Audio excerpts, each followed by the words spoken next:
la invasión de tierras? Pues bueno, hoy en el Congreso de la República se presentó una iniciativa de ley que busca aumentar el tiempo de prisión para quienes invadan la propiedad privada.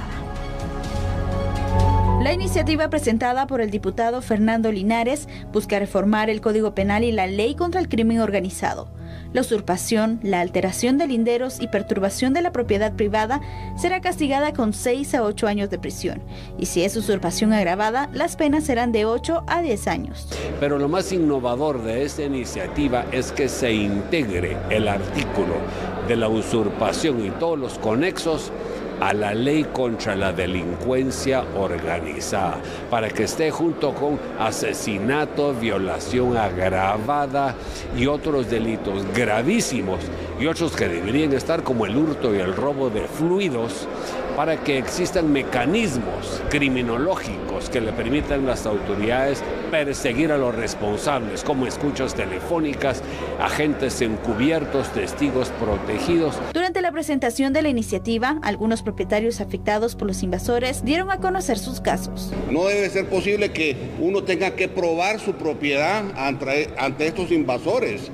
Es como si que cualquiera de ustedes llegara a su casa y en el día de hoy estuvieran en el jardín unas personas y que le digan, mire, demuéstrenme su propiedad. Y son grupos fuertemente armados, fuertemente organizados, que lo llegan a echar a uno con amenazas de muerte, con armas de grueso calibre. No nos sirve de nada poner tantas denuncias si los jueces cruzan los brazos ante nuestra necesidad. El artículo 39 de la Constitución Política de Guatemala establece el derecho individual y humano a la propiedad privada, el cual se ha violentado con personas que cometen invasión a la propiedad privada. Actualmente las penas de ese delito son de 2 a 6 años. Entonces, para hacer el análisis de este tema tan importante, el diputado Fernando Linares Beltranena presentó en este día la iniciativa de ley denominada Antiinvasores, la cual elevaría hasta 15 años de privación de libertad la pena contra las personas que invaden las tierras o las propiedades privadas. En esta iniciativa de ley se solicitó que ese delito además sea tipificado directamente como crimen organizado. Asimismo, explicaba el diputado Linares Beltranena que las personas que invadan sean acusadas de otros delitos conexos. ¿Como cuáles? Como el delito de usurpación, el de usurpación agravada, el de alteración de linderos y el de perturbación de la posesión. A su vez, el diputado señaló que en la actualidad existen grupos organizados que lucran verdaderamente con la necesidad de algunas personas para cometer invasión a la propiedad privada, pero lo peor, para engañarlas y para defraudarlos a ellos en su patrimonio. Personas que ya están en una situación bastante mala e inclusive llegan a ser engañadas con esta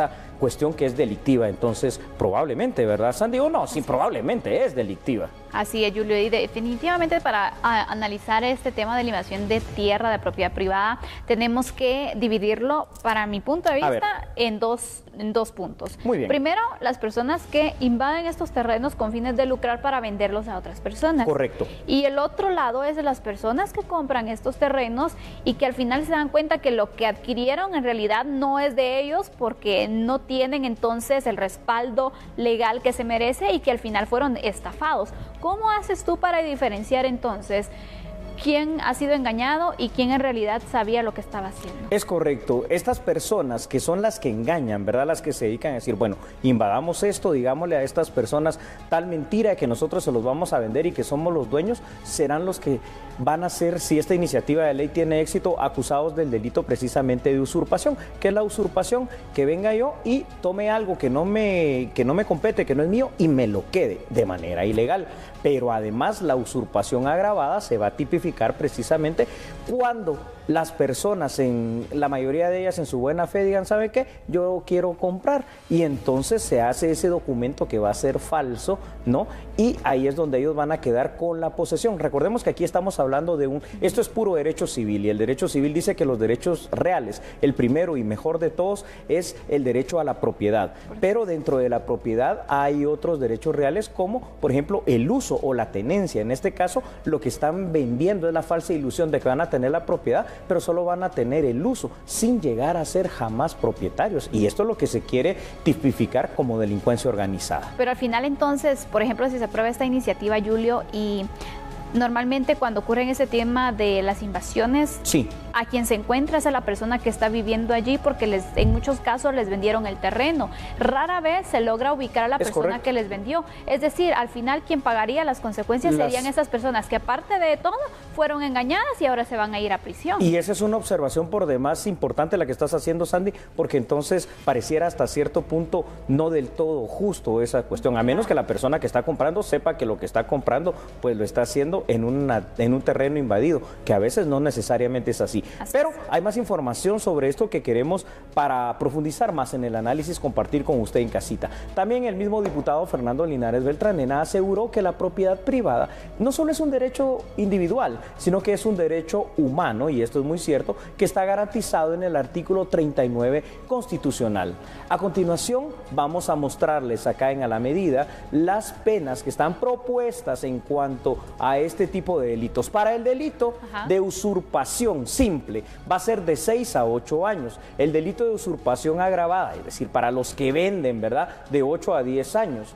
Cuando las usurpaciones sean cometidas de alguna manera por un grupo delictivo o una organización criminal, por eso es que quieren tipificar esto como crimen organizado, el castigo va a ser de 10 a 15 años de privación de libertad. Dejémoslo aquí en este instante porque hay otras penas que vamos a analizar en unos momentos. Es precisamente lo que tú decías, la persona que está comprando, que de pronto lo está haciendo de buena fe, siendo engañada por un tercero, al final de cuentas va a terminar siendo sancionada hasta con 8 años de privación de libertad.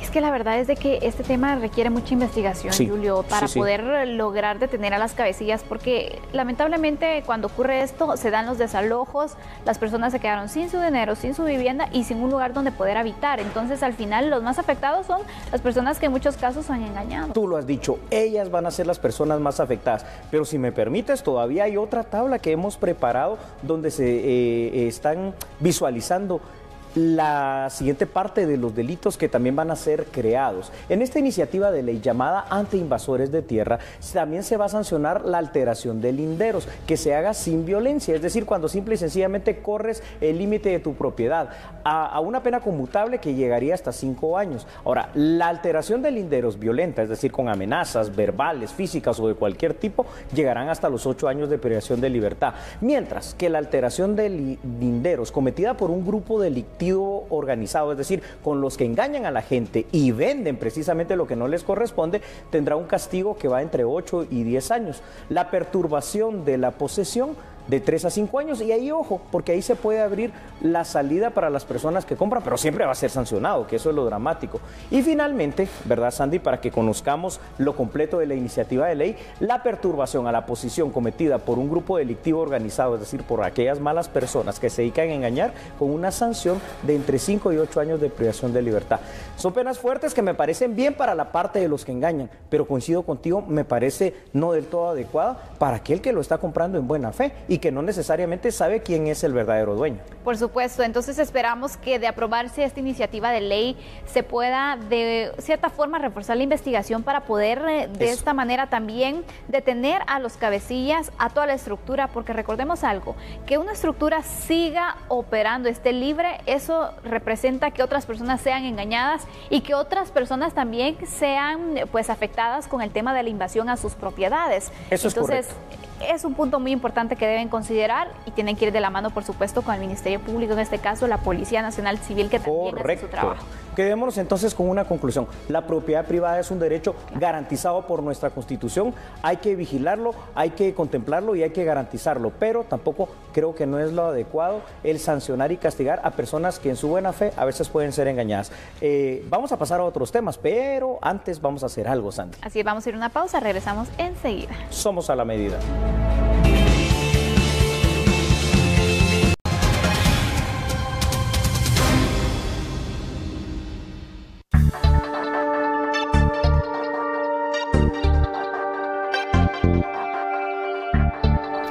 Bueno, uno de los casos que hoy resaltó en la torre de tribunales es el del exministro de Gobernación, Carlos Bielman. Emitió declaraciones muy fuertes respecto a las acusaciones de la CICIG ante el juez. Aquí le tenemos detalles al respecto, presten mucha atención. Es exactamente la misma acusación, como decía, los testigos son delincuentes, ustedes se recordarán de la banda Agosto Negro, ustedes se recordarán de los Pasaco, eran secuestradores, igual están usando ahora, testigos que cortaron orejas y cortaron dedos a los niños y testigos que los dejaron libres. Realmente, como digo yo, aquí lo que es una doble persecución, están queriendo incriminar a otra serie de agentes de policía. Todo es un montaje. Nosotros vamos a hacer una defensa, esa pues la hará nuestro abogado. Están sorprendiendo a la ciudadanía hablando de que se juzgaron por 3 personas que murieron y ahora son otros 3. Realmente se nos está juzgando por unos hechos. En lo penal son los mismos hechos. Y el tema era de una estructura criminal la cual no existía. Quedó probado en los tribunales de España la aberración que tiene CICIG contra mi persona y quedó en las sentencias. Estoy secuestrado, yo no estoy preso, estoy secuestrado políticamente por una estructura que funciona como una estructura policíaca política. Esa es la acción que está haciendo la CICIG, es una estructura política policíaca. Luego de estas declaraciones, familiares y amigos del exministro de Gobernación se pronunciaron al respecto y bueno, dieron a conocer también sus opiniones sobre lo que está sucediendo en este proceso. Nosotros ya lidiamos esta batalla legal en España durante 7 años. Mi papá fue absuelto por los hechos que hoy se le acusan. Al final, los hechos son los que marcan la acusación. Nosotros estamos convencidos que la verdad alcanza la mentira y confiamos que en un Estado de Derecho se va a respetar las leyes internacionales. Lo que pedimos es que en Guatemala prevalezca la ley y que se apegue al derecho y que esto no sea una justicia política, sino sea una justicia estrictamente legal. Este es un montaje, es un show, es de alguna forma un regreso a la época de la guerra, solo que hoy en lugar de balas usan esto, justicia selectiva y acusar a quienes les estorba. A Carlos Bielman no lo capturaron, a Carlos Bielman lo secuestraron. Carlos Bielman es un secuestrado político y en el lugar de un rescate, como cualquier secuestrado pudiera o tendría que pagar, lo que están es pidiendo que se haga testigo protegido, colaborador eficaz. Es una tristeza para la sociedad guatemalteca que con un medio de coacción, con un medio de fabricar casos, liberen presos que realmente son un problema para la sociedad. La sociedad estamos hartos de las maras, estamos hartos de tanta delincuencia que existe y en lugar de dar la justicia correcta, se dedican a perseguir personas demostradamente inocentes y poner en libertad a presos sumamente peligrosos para la sociedad guatemalteca. Aquí lo que se está viendo es una persecución política a un funcionario de otro gobierno que nos dio paz y tranquilidad a los guatemaltecos por un tiempo. Declaraciones fuertes, diríamos, las que vertió el exministro el día de hoy. El Ministerio Público, como usted escuchó, imputó al exministro de Gobernación, Carlos Bielman, de los delitos de ejecución extrajudicial y del delito de tortura. Primera declaración que se celebró el día de hoy por el caso de El Infiernito. Tras escuchar la imputación hecha por el Ministerio Público, Bielman aseveró que la acusación es absurda y además criticó directamente a la CICIG, a quien calificó de policía política. También declaró que la CICIG es un ente de investigación, pero que hizo un parangón de ella con la SS, es decir, con la Gestapo, que funcionaba como policía política en la Segunda Guerra Mundial para el caso de los nazis. En este caso también Carlos Bielman dijo que es un preso político y que su caso ya se había ventilado, alegando inocencia, eso sí, de lo que se le está imputando y que de alguna manera lo que se está haciendo, dijo él, es absolutamente ilegal. Las declaraciones fueron por demás muy fuertes. Él dice que en realidad no está preso, sino que está secuestrado. ¿Cómo ves tú estas declaraciones, Julio? Estas declaraciones me parecen, la verdad, como te decía, fuertes y hay que analizarlas, a ver qué sentido tienen. Es decir, las ejecuciones estas, es decir, las muertes de estas personas se llevaron a cabo, bueno, los personajes murieron, evidentemente, aquellos que estuvieron prófugos y evadidos en su momento. Pero recordemos algo, tanto Carlos Bielman como Erwin Sperensen, como Figueroa en su momento fueron juzgados hasta en distintos países, no en la realidad guatemalteca. ¿Y cuál fue el resultado en esos juicios? Salieron absueltos, salvo el caso de Sperensen, que ahorita se está volviendo a ventilar un nuevo juicio. Pero aquí es donde parece una situación muy extraña. Supuestamente hay un principio procesal del derecho penal, en este caso universal, donde dice non bis in idem. ¿Eso qué significa? Que no te pueden juzgar 2 veces por el mismo caso, que es lo que estaría pasando con Carlos Bielman. La verdad es de que sería de ver qué pruebas tiene el Ministerio Público diferentes a las presentadas anteriormente, con las cuales estén seguros que puedan condenar a estas personas, porque también si no tienen la prueba necesaria, entonces solamente se está perdiendo el tiempo. Eso por un lado, y por otro lado, Sandy, lo que tú decías, queda bien claro y se puede evidenciar en el fallo de las Cortes. La Audiencia Nacional Española también le presentaron en su momento contra Carlos Bielman el delito de ejecución extrajudicial y de tortura, y salió, como dije ya, absuelto de los mismos. Entonces, y es el mismo caso, ¿no? Aunque son distintas personas, me refiero a las que se están imputando en cuanto a los muertos, es el mismo caso, y esto es lo que parece no encuadrar dentro de lo que es un principio fundamental del derecho penal.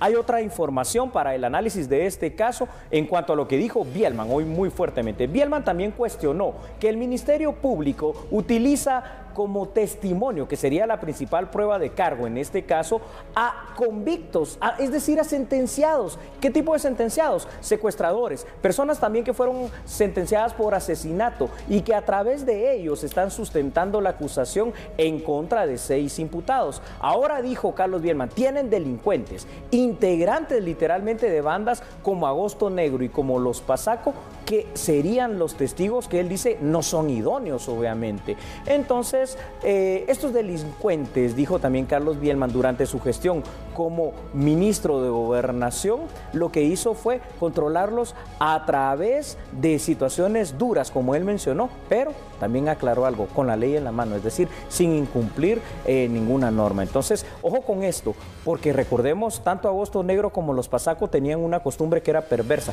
Cuando secuestraban a alguien, generalmente le quitaban un dedo y se lo mandaban a los familiares como medida de presión. Y estas personas serían el día de hoy los testigos en contra de estos exfuncionarios de seguridad. ¿Qué te parece? Aparte de los asesinatos también, ¿no? Aparte de los asesinatos, exactamente. Sí. ¿Cuál es el estado judicial o legal de estas personas que van a ser testigos? Todas son personas que ya están condenadas, es decir, son privados de libertad, que en sentencia firme tienen unas condenas que son bastante altas. No tienen nada que perder al final. No tienen absolutamente nada que perder, pero ojo, la teoría te marcaría que son testigos no idóneos, quiere decir testigos a los cuales no les podría dar credibilidad. ¿Por qué? Simple y sencillamente porque son convictos. ¿Qué significa eso? Que son delincuentes.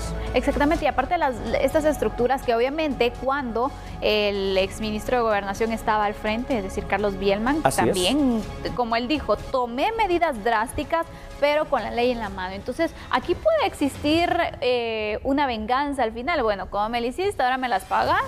Yo no tengo nada que perder. ¿Qué tan confiable podría ser? Aparte de ello, ¿se podría instalar algún sistema, Julio, como por ejemplo el polígrafo, para ver si en realidad ellos están hablando con la verdad en su testimonio?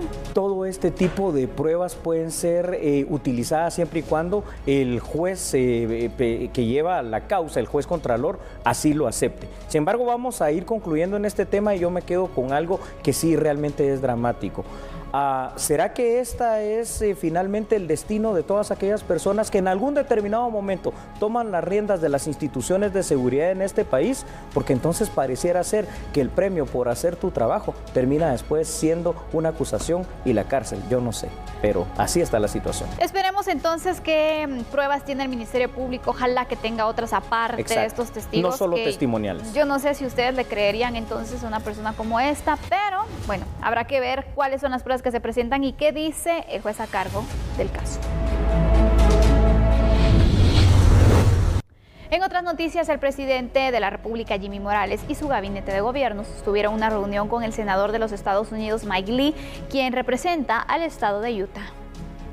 Con la finalidad de discutir temas relacionados al narcotráfico y migración en el área, el mandatario Jimmy Morales y su equipo de ministros se reunieron con el senador estadounidense Mike Lee y el embajador de ese país, Luis Arriaga.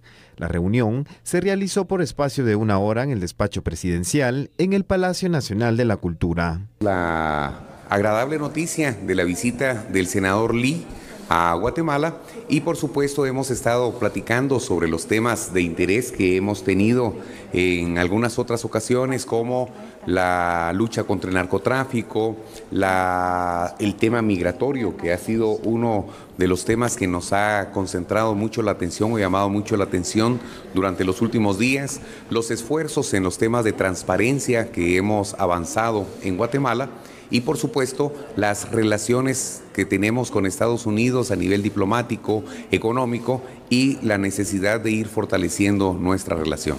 Así es que, señor senador Lee, muchísimas gracias por su visita y esperamos que esta sea una de muchas más que podamos tener. Mike Lee, senador estadounidense por el estado de Utah, expresó que lo conversado con las autoridades guatemaltecas fueron asuntos de importancia para ambos países. Gracias, presidente. Es un placer estar aquí en Guatemala y ahora voy a cantar Guatemala feliz con el presidente. Pero ya platicamos por más que 1 hora tocante a asuntos que son importantes a los Estados Unidos y a Guatemala también. Es un placer estar aquí en este país tan lindo. Otro tema discutido por los funcionarios fue las acciones de transparencia y relaciones económicas entre ambas naciones. Autoridades de la cartera del Interior se pronunciaron por la orden de captura internacional vertida en contra del exministro de Seguridad Camilo Rivera. Veamos la información acá en A la Medida. Enrique Degenjar, titular de Gobernación, se refirió a la orden de captura internacional del exministro de Seguridad Camilo Rivera, prófugo de la justicia desde el pasado 29 de octubre. Y ya tenemos en evaluación algunos perfiles, no los hemos por supuesto escogido, es parte de las cosas que de muy corto plazo vamos a hacer. Me siento yo realmente muy seguro y satisfecho. Creo que la persona que eventualmente pueda o vaya a reemplazar a Camilo Rivera va a hacer un excelente trabajo. Carlos Martínez, secretario de la Presidencia, informó que la otra semana podría juramentarse al nuevo viceministro de Seguridad. No, tengo entendido que el ministro está recabando información para los nuevos candidatos y viendo los nuevos perfiles del nuevo viceministro de Seguridad que puede ser nombrado la otra semana. En eso tengo entendido que él está haciendo esa labor y posteriormente pues él la estará remitiendo a Secretaría General para que el señor presidente en su momento como despacho legal lo tenga bien a considerar. Es momento de hacer una pausa, pero no se pierda el próximo tema que viene, una investigación. Japón algo nos está pidiendo. Somos A la Medida.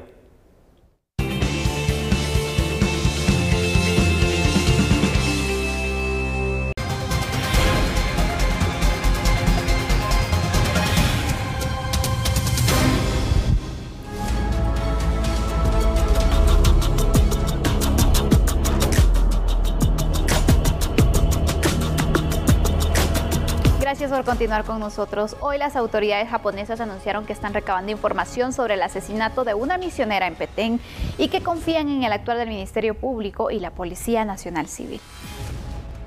Japón mostró su voluntad en seguir cooperando con la Policía Nacional Civil para fortalecer la seguridad ciudadana luego de la muerte violenta de una ciudadana japonesa. Confían en que se resuelva muy pronto dicho caso. Lo siento mucho, es una tragedia, ¿no?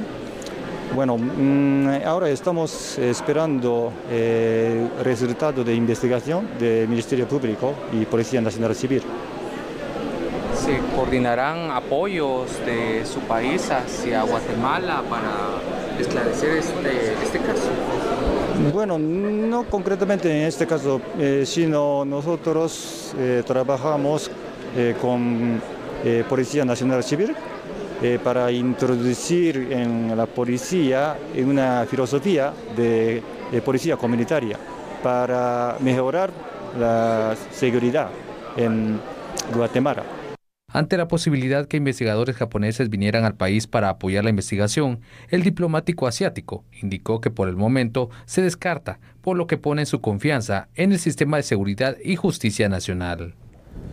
Bueno, yo creo que con justa razón, autoridades diplomáticas de Japón afirmaron que confían en el actuar del Ministerio Público guatemalteco y de la Policía Nacional Civil para el esclarecimiento del caso del asesinato de una ciudadana japonesa. Kimoto era su nombre, quien era misionera de los Testigos de Jehová y que fue localizada sin vida el pasado domingo 4 de noviembre en el inmueble y que junto a su cadáver además fue encontrada gravemente herida su compañera de apellido Morosawa, también misionera. Entonces, el objetivo que ellas tenían aquí en Guatemala era predicar, era hacer el bien, por lo cual de alguna manera eso les motivó viajar desde Japón para trabajar en comunidades tan alejadas como los municipios de El Petén, donde de alguna manera estas misioneras eran ya conocidas por los pobladores y además muy queridas por la labor social que estaban haciendo.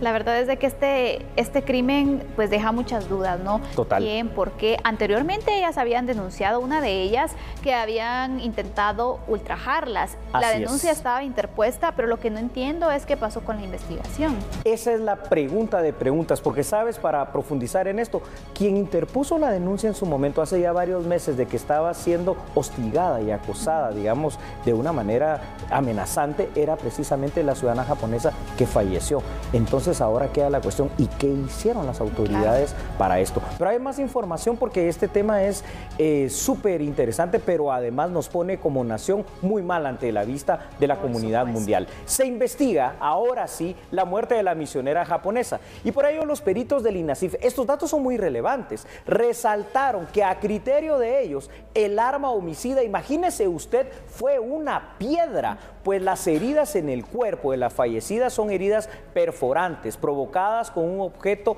con peso, masa y aceleración que corresponden y coinciden con una piedra que encontraron a la par del cuerpo de la víctima, además ensangrentada la misma. Entonces, mientras esto sucede, la otra víctima que quedó gravemente herida se está recuperando en un hospital y se encuentra bajo custodia mientras está a la espera de que sus familiares desde Japón vengan a Guatemala.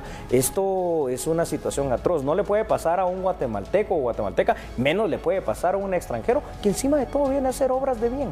Por supuesto, entonces aquí vemos el peligro que está corriendo todas las mujeres en realidad en nuestro país. Ser mujer en Guatemala pues es muy complicado, especialmente en algunos lugares por el tema de la violencia, por el tema de las violaciones, Julio, que se registran. Y en el tema de los extranjeros también, Japón ha apoyado constantemente a nuestro país, por lo tanto también las investigaciones ellos esperan que puedan dar con el responsable, porque sabemos entonces de esta manera estamos evitando que otras mujeres pasen por los mismos casos. Pasen por los mismos casos y por eso hoy veíamos las declaraciones contundentes además del embajador japonés y yo creo que con justa razón al decir confiamos en las autoridades guatemaltecas, pero a la vez nos están diciendo exigimos que se aclare, que se investigue, que se sancione y que se castigue a los responsables de este delito. Yo creo que esto ya a nivel de conclusión va a quedar precisamente como una brasa caliente, no solo por el hecho del asesinato y de la herida de la otra ciudadana, sino por el daño que se le hace a la imagen del país, el daño que se le hace para que vengan más personas, no solo como misioneros, para que vengan más personas también, Sandy, como turistas. Esto realmente nos está quitando muchos polos de desarrollo que pudieran abrirse, sobre todo en un departamento tan turístico como El Petén. Por supuesto, así que la segunda víctima está pues tratando de recuperarse física y psicológicamente porque el daño psicológico es muy grave también, Julio. Imagínate el trauma. Exactamente. ¿Verdad, Sandy? Y ojalá que tenga la seguridad en el lugar donde se encuentra para recibir la asistencia médica. ¿Por qué? Porque ella está corriendo un grave peligro. No sabemos si estas personas pueden buscar pues acabar con ella para que no dé información, porque seguramente ella tiene información que será determinante para la investigación. Ella seguramente conoce quiénes son los victimarios, lo ha de tener claro. Pero aquí también vamos a dejar la situación de que cada denuncia que se interponga debe dársele la importancia para la investigación. Porque quizás si en su momento se hubiese investigado la primera denuncia interpuesta, japonesa. ¿Quién sabe? Tal vez hubiera evitado la muerte y las heridas de estas ciudadanas japonesas. Por supuesto, así que ahí está el caso. Por favor, es importante la denuncia que usted pueda establecer porque esto puede salvar vidas. Definitivamente a las autoridades el llamado para que puedan realizar las investigaciones cuando las personas se atrevan a denunciar y de esta manera pues eviten resultados como estos. Es momento de conocer otras noticias. Hoy la Comisión Internacional contra la Impunidad en Guatemala presentó el informe número 11 de labores, donde resaltan el trabajo realizado hasta septiembre de este año. El informe establece que durante estos 12 meses se han judicializado 16 casos en diferentes temáticas, entre las que se mencionan corrupción administrativa y corrupción en la administración de justicia. La reparación del daño, donde se encuentran a favor del Estado 70 millones de quetzales y 17 millones de dólares. Para evitar la reaparición de los cuerpos ilegales y aparatos clandestinos de seguridad, se apoyó en la formulación de políticas públicas y reformas legales. Otro de los puntos del informe son los proyectos de reforma al Código Procesal Penal en materia de aceptación de cargos y prisión preventiva. El informe cita la Carta de Entendimiento Interinstitucional con el Tribunal Supremo Electoral, esto para fortalecer las capacidades del tribunal en materia de financiamiento electoral ilícito. El presente informe refleja el abordaje de diversos ejes de trabajo que contribuyen a la mejora del sistema político y por consiguiente favorecen a la consolidación del régimen democrático en el país. No obstante, si queremos que los logros alcanzados perduren en el tiempo, es imprescindible el impulso y fomento de una cultura de legalidad, a fin de cambiar los patrones culturales en la sociedad guatemalteca, proceso que debe ir acompañado de los cambios necesarios en la legislación nacional, de acuerdo con las necesidades y requerimientos de la realidad nacional y, por supuesto, mediante un actuar eficiente e independiente de los operadores del sector de justicia. Y completamente relacionado a este tema, la fiscal general del Ministerio Público se refirió a la situación de la renovación de las visas de los investigadores de la Comisión Internacional contra la Impunidad, CICIG, que colaboran en los procesos de investigación. ¿Quiere saber qué dijo? Véalo acá en A la Medida. Tiene dos mecanismos para poder solventar este agravio. Uno, o por la vía del amparo para el único efecto que se le ordene a la institución del Ejecutivo poder darle una respuesta. Y dos, hacer uso de la ley de lo contencioso administrativo, por cuanto que la Constitución claramente establece los plazos para dar una respuesta ante cualquier petición que se pueda formular. En ese sentido, no cabe ya más espera, sino que simple y sencillamente hacer uso de lo que la ley nos permite para poder verdaderamente lograr la respuesta. El presidente Jimmy Morales explicó que continúa el diálogo con el secretario general de las Naciones Unidas, Antonio Guterres, por el tema CICIG. Con relación a Iván Velázquez, pues estamos platicando, como lo dijimos desde su momento, con el secretario Guterres para poder hacer los trámites del cambio de comisionado para poder darle continuidad a todos los temas de transferencia de capacidades. Una nueva denuncia se presentó ante el Ministerio Público en contra de la administración de Telma Aldana al frente de esa institución. El hecho denunciado es la renovación fuera de la ley de una empresa de limpieza. A decir de los abogados, Aldana pudo haber violado la ley de contrataciones del Estado y cometer los delitos de abuso de autoridad, cohecho activo y pasivo, así como enriquecimiento ilícito, y al mismo tiempo beneficiar al representante legal de la empresa Arco, Alejandro Sinibaldi. Que la fiscal habría renovado 12 veces un contrato con la entidad personal de outsourcing SA, misma que está directamente relacionada con Arco SA y que es propiedad del exministro de Comunicaciones, Alejandro Sinibaldi. La ley en materia de contrataciones del Estado señala que los contratos no podrán ser renovados o pueden ser renovados una única vez o aplazados en el artículo 51 de la misma ley. Este contrato fue aplazado 12 veces, algo que es totalmente ilegal y favorece tanto a los intereses de Sinibaldi como a los intereses mismos de Telmaldana. Si usted quiere conocer cuál es la noticia del día en el ámbito internacional, lo invitamos a que se quede ahí, porque vamos a una breve pausa comercial. Somos a la medida. Ya volvemos.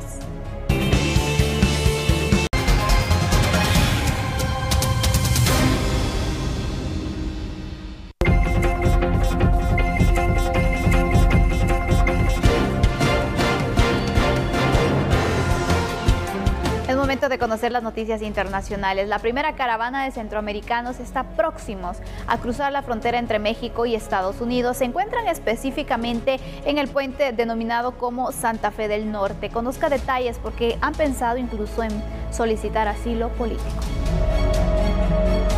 Los primeros indocumentados que salieron desde hace casi un mes de Honduras, soñando con llegar a la gran nación, están en la frontera México-Estados Unidos. Es en este punto del viaje en donde sus sueños se pueden derrumbar o cumplir.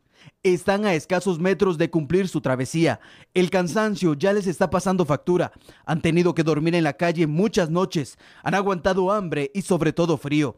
Sobrevivieron a los peligros del camino, pero ahora su principal problema es la política migratoria de los Estados Unidos. Un buen grupo llegó al puente Paso del Norte, mejor conocido como el puente Santa Fe, por los residentes locales del estado de Chihuahua. El puente atraviesa el Río Grande y conecta a las ciudades fronterizas de El Paso, Texas y Ciudad Juárez. Los migrantes pretenden ingresar por la Puerta Grande, así como lo hicieron en México y Guatemala, sin exponer sus vidas y pidiendo asilo político en la gran nación. Por el momento no han recibido respuesta, duermen en las banquetas del puente. El gobierno federal de México les está apoyando con frazadas y alimentación, y pese a que ya se les ofreció un albergue, se niegan a abandonar el lugar que han tomado como hogar provisional. De noche se acurrucan entre ellos para no sentir el impacto del frío. De día, buscan agua y una sombra para calmar el insoportable calor.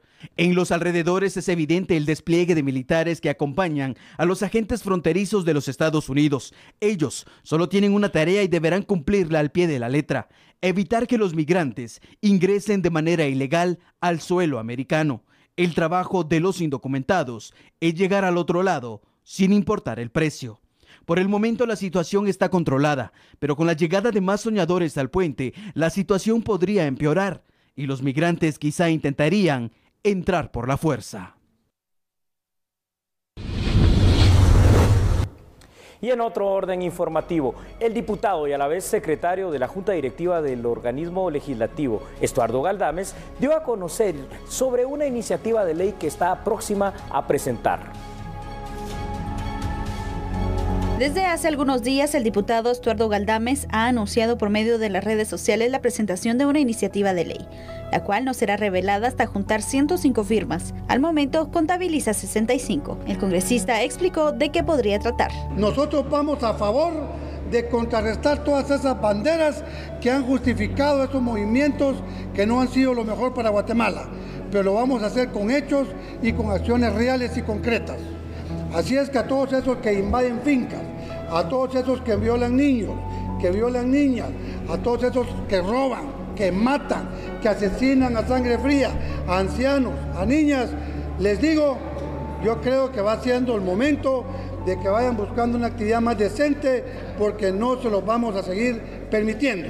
Cuando la iniciativa de ley tenga las 105 firmas, como también así los votos, para que sea aprobada, va a ser el momento en que la vamos a dar a conocer. Otro orden informativo, cerca de 90 municipalidades continúan sin entregar su informe de centros poblados al Instituto Nacional de Estadística, lo que podría generarles problemas al momento de calcular el aporte financiero que establece el situado constitucional. Tengo entendido que ya iban arriba de las 250 municipalidades que habían actualizado hasta el mes de octubre. Todavía tenían para regularizar el mes de noviembre que estamos en transcurso. Entonces calculamos de que va a haber un buen porcentaje de municipalidades que van a alcanzar la regularización en cuanto a sus lugares poblados. Creo que eso es determinante. Las comunas deben entregar sus informes antes de diciembre, de lo contrario el cálculo de aporte se efectuará con datos de años anteriores. Pues ahí lo que dice la ley es de que nos recurrimos al último dato vigente oficializado por el Instituto Nacional de Estadística. Tendría su asignación de acuerdo a la última información registrada. Agradecemos su sintonía y de una vez le decimos que lo invitamos para que acá nos acompañe el próximo lunes a las 9 de la noche. Así es, que tenga un excelente fin de semana, que descanse. Feliz noche. Feliz noche.